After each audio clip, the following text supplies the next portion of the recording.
As promised, ipapakita ko ang pangalawang kuweba na pinuntahan namin. Siguro yung mga 5 to 10 minutes lang naman nilakad namin mula dun sa unang kuweba palipat dito sa pangalawang kuweba. Yun nga lang masyadong masukal dahil matagal na daw na walang pumupunta dito. Kaya yung kasama namin for databas sila para may meron kaming madaanan papuntang kuweba. At heto na nga yan, nakikita niyong batuhan, yan na yung buka na papasok doon sa kuweba. Ito daw ay mas malaki kaysa doon sa una namin pinuntahan. Pwede nga daw magmotor sa loob, yun ang biro nila. At ito, meron siyang maliit na buka na papasok, pero dahan-dahan lang dahil medyo nga mas mabato siya, kaya ingat sa ulo. At pakinggan nyo naman ang aking husband. Hawak, baka kayo patakan sa ulo. Ingat paghawak. Yes, my love, don't worry. Don't worry. Don't worry about it. Mahawak ko. O di baga, ang thoughtful ni Mister, alaala ako hanggang sa kuweba naglalandian, honey. Pasensya na po. Pasintabi sa mabibiter dyan. Panoorin nyo ito hanggang dulo. Wag na wag ang hindi dahil ito talaga, promise, mas maganda dun sa una. Dito makikita mo talaga yung mga bato-bato. Para siyang para siyang diamante. Meron siyang para siyang nag-glow in the dark. I don't know kung anong tawag dun. Basta siya yung maganda, tapos marami siyang mga hugis na makikita dito. Sa una nga lang parang medyo sikip siya, tagang yuhong-yuho ka, pero mamaya makikita nyo napakalaki na niya.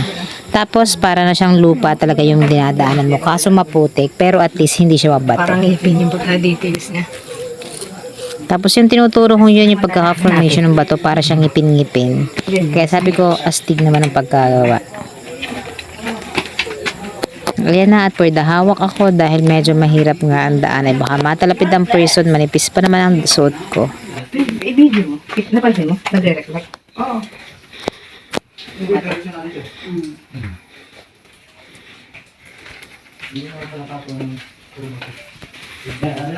Dito maganda sana mag-picture, oh. Laki ng bungad. Dito lang. Dito lang nagre-reflect yung bato. Tinan mo dali. Tinan mo i-video mo. Para sa bato. Tinan mo, nagre-reflect. Ito, ganun din. Kaparas din lang. Paano daw?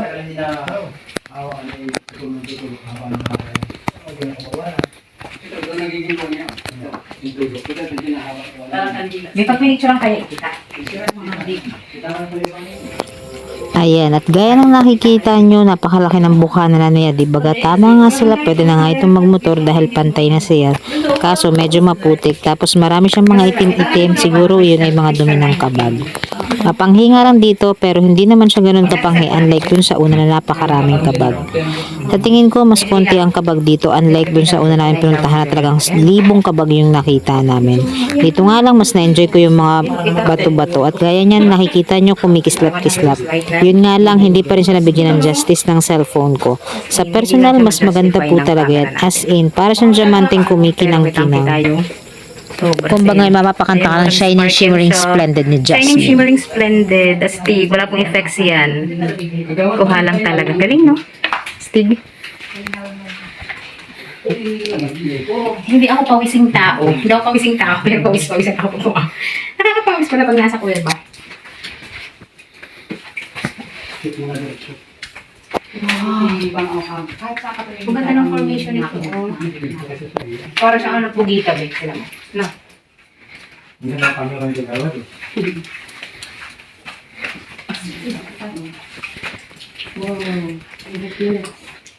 ang camera pa kayo dito siya.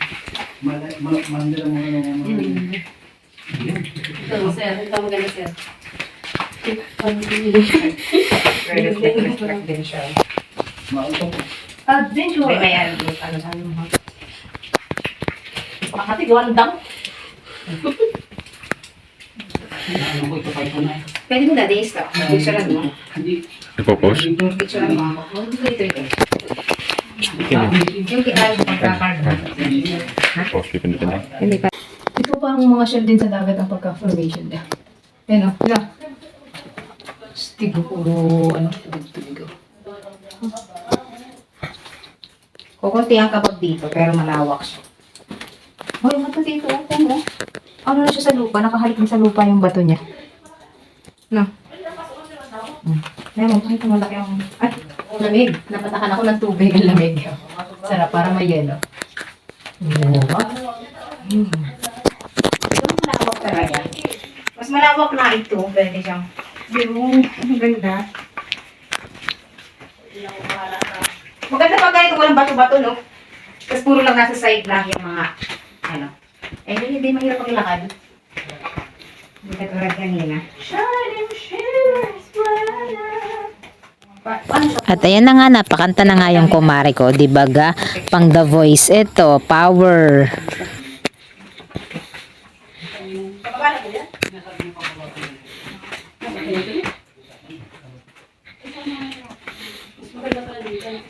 Malawak. Mahirap pati tandaan. May ganas na kita. May confirmation kung may dala. May dala. Tara na sa Quezon.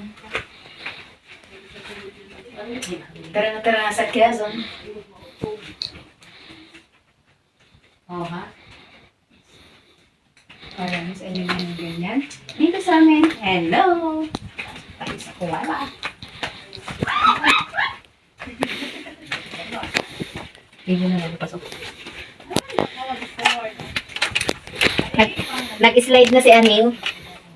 Yung naririnig yung napatili, si Janelle yun. So, siguro nakaapat na slide daw siya dito, 'di ba? Nagpahabebe lang yan, gusto lang hawakan ng asawa. Ako naman hindi na ako masa sa asawa ko dahil busy siya mag-video, kaya nagsasariling sikap ako.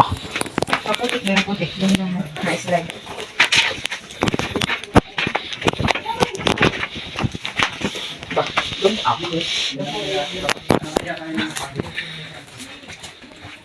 Oops. Oops, aray ko.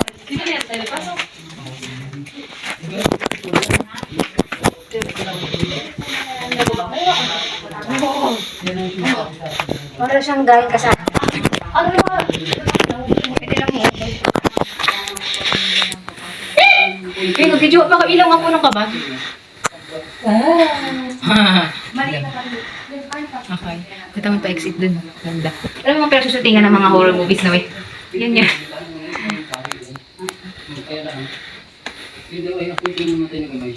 Ano yan naman? Para sa kaganda. Yan. Ano yan? Ito mo yung pagilid. Ganito ang pagilid.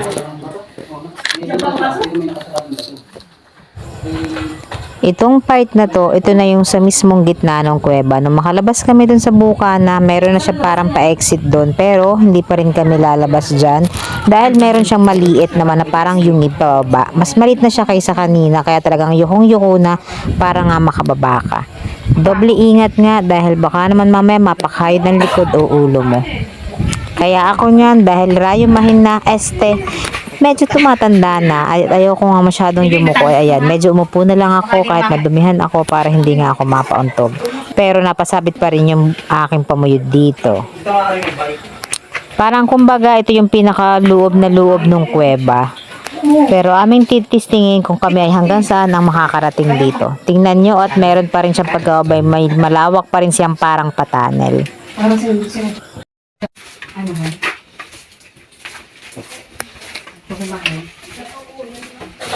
Ang una ko talagang maisip nang makita ko itong tunnel na kuweba na ito, feeling ko kung nakarating dito ang mga Hapon, sabi ko siguro madami itong mga itinagong kayamanan. Kaya ganitong parang may pa-tunnel siya. Pero syempre imposible naman dahil kusa naman talaga nabubuo itong mga stalactites at stalagmites. Nagkataon lang na pagkakabuo niya para siyang paka-tunnel. Ayaw mo hawakan. Ayaw mo hawakan. Dito ka lang. Grabe. Paano nagano'n agad dito? Hindi mo sabihin na yung puno.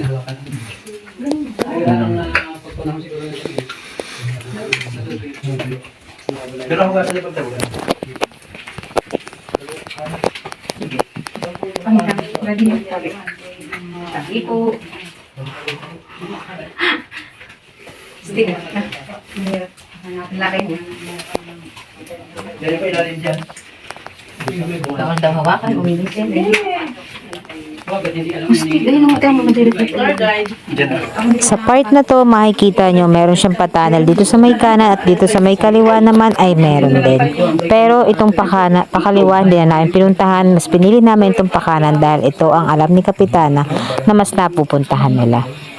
Natatakot din naman kami syempre mag-explore sa hindi namin na pupuntahan ng mga kasama namin. Tapos ito nga aming tinigilan dahil marami daw nakakapansin dito para daw siyang babae na nakagaw. Kaya ayan, pinagmasdan kong maigi at oo nga naman, para siyang pa-cartoonize lang yung ulo na papayat. Tapos siya, mahaba ng katawan na ayan, parang gano'n. Tapos ito, nagsha-shining, shimmering, splendid na naman. Hindi nga lang yata masyadong kita dahil maliwanag nito ang mga ilaw. Pero ayan, o diba, nakikita nyo? Para siyang mga bituin sa langit, nag-spark-spark. Ganda, diba? Kayo ba? Anong pakitingin nyo doon? Anong itsura? Babae nga ba na nakagown? Gano'n mga. Kiran lang kami. Man. Bawal umihit.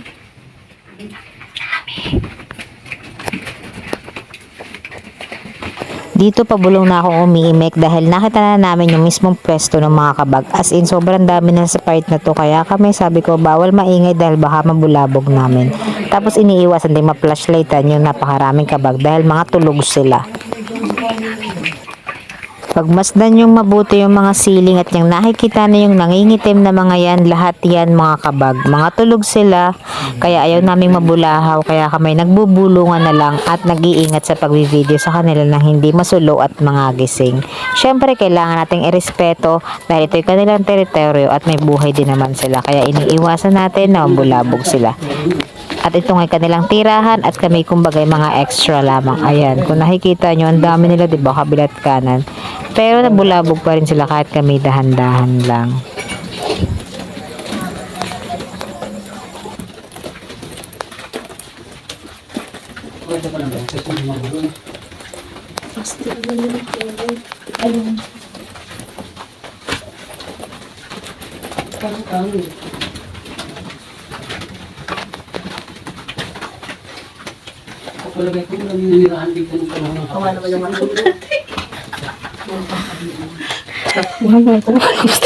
Nagtatawa na namin ito si Mr. na ayan, yukong-yuko na nakahangong sa tuhod baka yumahin. Pero itong nakita namin, mas naghalak-haka ng lahat. Ano sa pakitingin nyo to?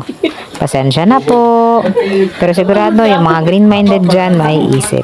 Ang nagpasimula po na magtawanan ay si Kapitan, kaya kami napatawa na din.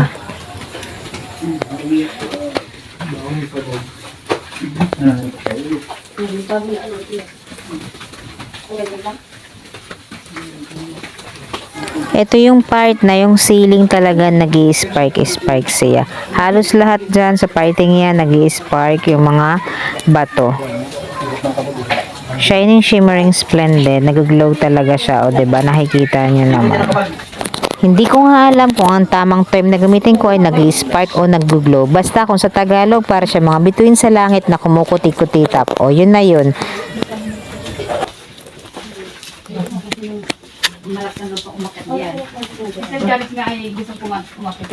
Mahulog ka pa dyan? Hindi pa na-discover. Mataas. Ibig sabihin, malalim na talagang tayo natin. Layo, oo, malayo. Meron pang pasukan. Ito, dalawa. Bakit? Pero ito yung malayo pa nga. May dalawa pa siyang papasok. Dalawang labasan, lagusan ito. Tapos ayun pa. Kaso wala pa na naglalakas loob na i-discover hanggang saan yung layo. Pero pag pa-flashlight mo, napakalayo pa niya. Pasok. Patingin na nga ng butas. Tingin.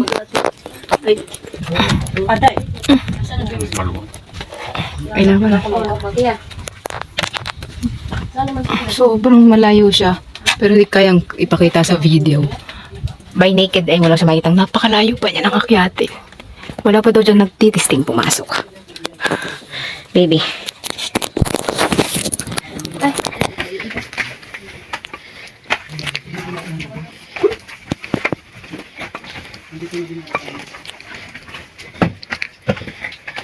Nawak pala nito.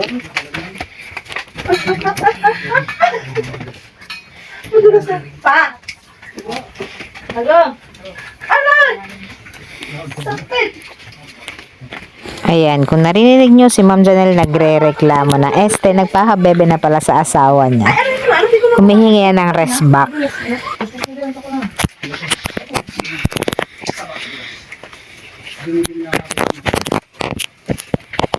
dulas lang, mahirap din naman. Nadikit. Kaso pag nag-iangat tayo. Nadikit nga be. Nadikit. Kulihan na lang kaya. Ay, puso ka. Ito lang.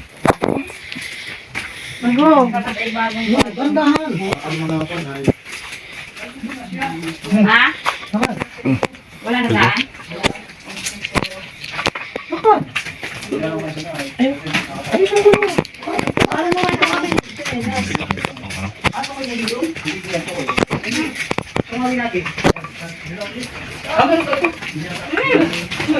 Be. Hmm. Naglilipatan na sila. Nabulabog na ang mga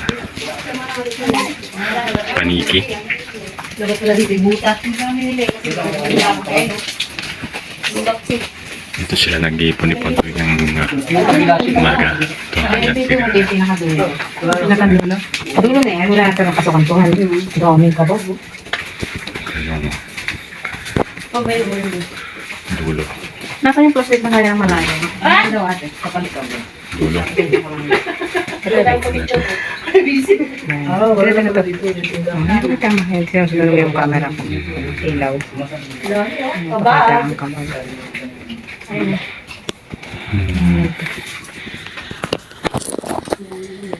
Isun mo yung isang yun. Ito na yung pinakadulo ng kuweba, wala na talagang dadaanan. Kaya ito, bumalik na kami. Yung mga ibang part na mayroon pang pasukan, hindi na namin pinasok. Pumasok. Ako hindi din. At mali, mapay pa yan. Maliit eh. Hindi tayo makakatakbo palabas. Oo.